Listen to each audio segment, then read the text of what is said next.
सभी का स्वागत है आपके अपने चैनल रैंकर्स अड्डा पर। आज की क्लास भारतीय संविधान की क्लास है, पॉलिटी की क्लास है। बहुत ही महत्वपूर्ण होने वाली है आपके लिए। आने वाले पेपरों में या हो चुके पेपरों में आप इसके क्वेश्चन देख सकते हैं। ये क्लास जो है वो सभी के सभी पेपरों के लिए महत्वपूर्ण है। कक्षा 9 से क्लास 9 से लेकर क्लास 12 तक, अथवा कॉम्पिटिटिव एग्जाम्स में किसी भी प्रकार का एग्जाम हो, एसएससी, पुलिस, बैंक या कोई भी एग्जाम जहां पर पॉलिटी आती है, और उसके लिए क्लास बहुत ही महत्वपूर्ण होने वाली है। तो मैं आज आर्टिकल्स के बारे में आपको बताऊंगा कि आर्टिकल्स में क्या कहा गया है। आर्टिकल नंबर 1 से लेकर जहां तक ये सफर जारी रहेगा वहां तक आर्टिकल्स के बारे में आपको बताया जाएगा। आप सभी को पता है, लॉर्ड माउंटबेटन के द्वारा जब विभाजन कर दिया गया, उसके बाद संविधान को लेकर सभाएं बनाई गई। संविधान सभा में 3 बार बैठक हुई और तीनों बार के वाचन के बाद भारतीय संविधान को अपनाया गया। 26 जनवरी 1950 का दिन इसीलिए हम गणतंत्र दिवस के रूप में मनाते हैं, क्योंकि भारतीय संविधान को उस दिन अपनाया गया था। 15 अगस्त 1947 को हम आजाद हो गए। उसके बाद एक बहुत बड़ी समस्या थी कि देश को चलाया कैसे जाए। तो भारत सरकार अधिनियम 1935 को ही रिव्यू करके कुछ नए आर्टिकल्स, कुछ नई चीजों को जोड़ के पूरे बहुत सारे देशों के संविधान को बहुत सारे देशों के संविधान का अध्ययन करके हमारे भारतीय संविधान का निर्माण किया गया। बात करते हैं आर्टिकल्स की, तो बहुत सारे आर्टिकल आपको याद करने होते हैं। शॉर्ट फॉर्म में याद कराने का मैं प्रयास करूंगा। आर्टिकल मतलब अनुच्छेद होता है। अनुच्छेद में क्या किसके बारे में बताया गया है उसके बारे में बात करते हैं।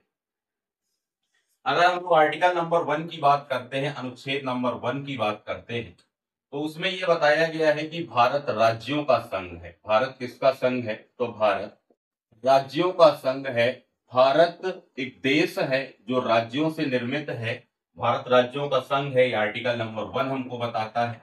आर्टिकल नंबर 2 की यदि अगर हम बात करते हैं, तो आर्टिकल नंबर 2 बताता है कि भारत में नए राज्यों का प्रवेश, भारत में नए राज्यों का प्रवेश कैसे किया जाएगा, भारत में नए राज्यों का प्रवेश कैसे होगा और उनकी स्थापना किस प्रकार से होगी, भारत में नए राज्य स्टैब्लिश किए जाएंगे और भारत में नए राज्यों का प्रवेश किस प्रकार से होगा, यह आर्टिकल नंबर 2 हमको बताता है।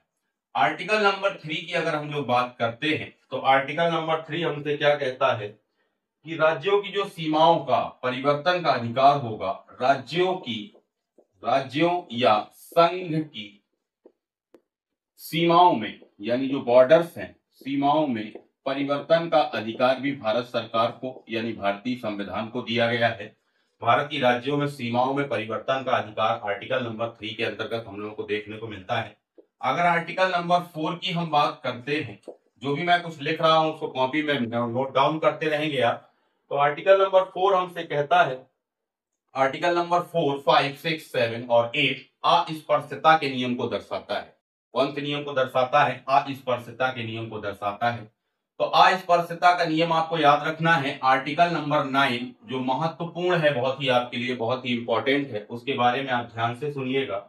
आर्टिकल नंबर 9 कहता है कि दोहरी नागरिकता से संबंध है। कौन सी नागरिकता से संबंध है? दोहरी नागरिकता का संबंध जो है, दोहरी नागरिकता संबंध, ये प्रश्न ऐसे ही रखे हुए आपको मिल सकते हैं कि दोहरी नागरिकता का संबंध किस आर्टिकल से है। तो आर्टिकल नंबर 9 से आपको दोहरी नागरिकता का संबंध देखने को मिलता है।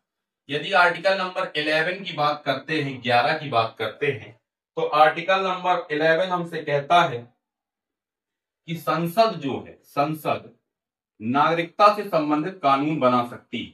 संसद नागरिकता से संबंधित कानून को बना सकती है। नागरिकता से संबंधित जो कानून है वो संसद के द्वारा बनाए जा सकते हैं।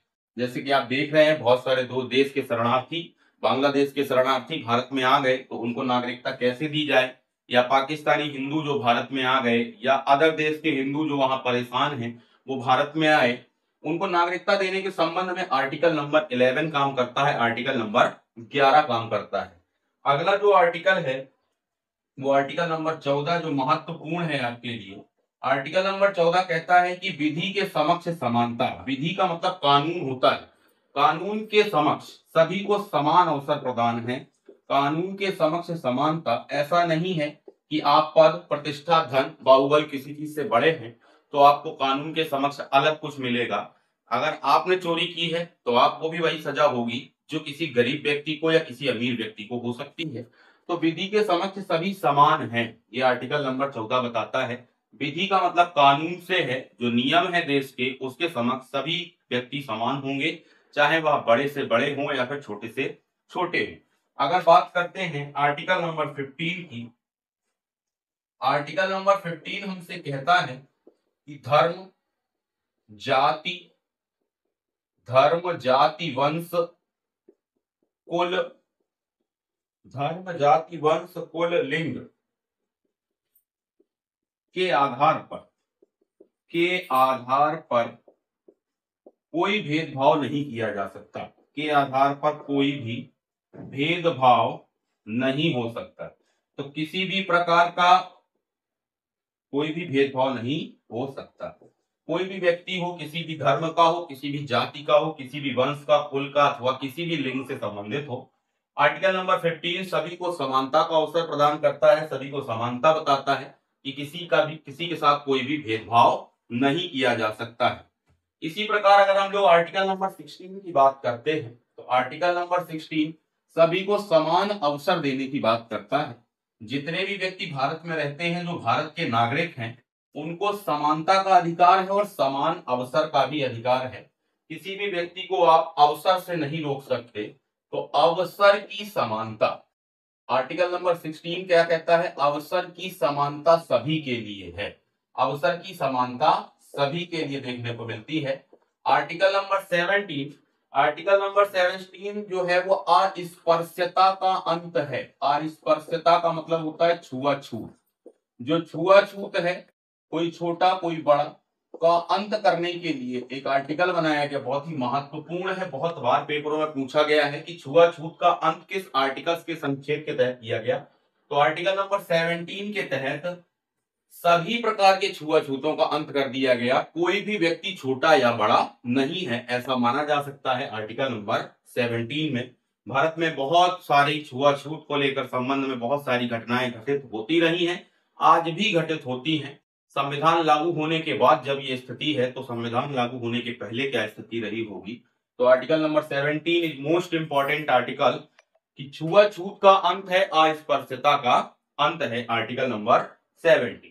अगर आर्टिकल नंबर 18 की बात करते हैं तो आर्टिकल नंबर 18 कहता है उपाधियों का अंत। आप जानते हैं कि हमारे देश में बहुत सारी उपाधियां रही हैं, यानी कि बात करते हैं आर्टिकल नंबर 18 की। आर्टिकल नंबर 18 उपाधि के अंत की घोषणा करता है। किसी भी प्रकार की जो उपाधियां हैं, मैंने आपको बताया नहीं, बता दूं मैं, 14 से लेकर 18 तक। आर्टिकल नंबर 14 to 18 समानता का अधिकार है, सभी को समानता का अधिकार दिया गया है। आर्टिकल नंबर 18 क्या कहता है कि उपाधियों का अंत कर दिया जाएगा, यानी ऐसी चीजें जो आपको उपाधि रूप में मिली हैं, जैसे सर, सरकार, या फिर कोई भी जैसे नाइटहुड, या फिर जैसे आपको मिला कोई भी उपाधि जो विदेश से भी आती है, तो उसको भी आपको ग्रहण करने के लिए अपने राष्ट्रपति से अनुमति लेनी ही पड़ेगी। मान लीजिए आपको कोई भी पाकिस्तान से एक उपाधि मिल जाती है, पाकिस्तान से मान लीजिए आपको उपाधि मिलती है सर-ए-आजम की। अब ये सर-ए-आजम की जो उपाधि है,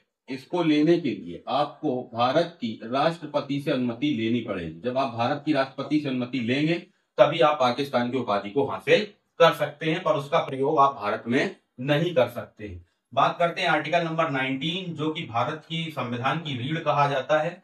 ये आर्टिकल भारत के संविधान की रीढ़ के नाम से भी जाना जाता है। आर्टिकल नंबर 19, 20, 21 और 22 चारों आर्टिकल स्वतंत्रता के अधिकार को दिखाते हैं। कौन से अधिकार को दिखाते हैं दोस्तों? स्वतंत्रता का अधिकार। तो आर्टिकल नंबर 14 to 18 कौन सा था? समानता का अधिकार था। आर्टिकल नंबर 14 से लेकर 18 तक समानता थी, और आर्टिकल नंबर 19 से लेकर आर्टिकल नंबर 22 तक स्वतंत्रता का अधिकार के नाम से जाना जाता है। राइट टू फ्रीडम जो एक्ट हैं वो 4 हैं, 19, 20, 21 और 22। अगर बात करते हैं आर्टिकल नंबर 19 की, जो अभिव्यक्ति की स्वतंत्रता का अधिकार देता है, आपको बोलने का अधिकार देता है। यही आर्टिकल है जो मीडिया को भी अधिकार देता है कि वह सरकार के विपक्ष में भी नियम और दायरों के अंतर्गत ही बोल सकती है। यही आर्टिकल है जो किसी का भी पुतला फूंकने की आजादी देता है। जैसे आपने देखा होगा कि अलग अलग पार्टी कार्यकर्ता अपने से विरोधी जो हैं उनके पुतले फूंकते हैं, तो पुतले फूंकने का अधिकार भी अभिव्यक्ति की स्वतंत्रता के अधिकार के अंतर्गत ही आता है। आपको नियम और दायरे में रहकर संगठन, सभा, समिति के द्वारा भी यदि आप कोई बयान देते हैं, उसका अधिकार भी अभिव्यक्ति की स्वतंत्रता के अधिकार के अंतर्गत ही आता है। आर्टिकल नंबर 20 की अगर हम बात करते हैं, तो ये अपराधों के लिए दोष सिद्धि में संरक्षण का अधिकार है। अपराधों में दोष सिद्धि में संरक्षण के अधिकार के अंतर्गत इसमें 3 अधिकार आते हैं। अगर हम पहले अधिकार की बात करते हैं, तो एक दोष के लिए सिर्फ एक ही बार सजा दी जा सकती है। यदि किसी को फांसी की सजा सुनाई गई है, तो वो एक दोष के लिए एक ही बार दी जा सकती है। ऐसा नहीं है कि आप एक दोष पर एक से अधिक सजा दे सकते हैं।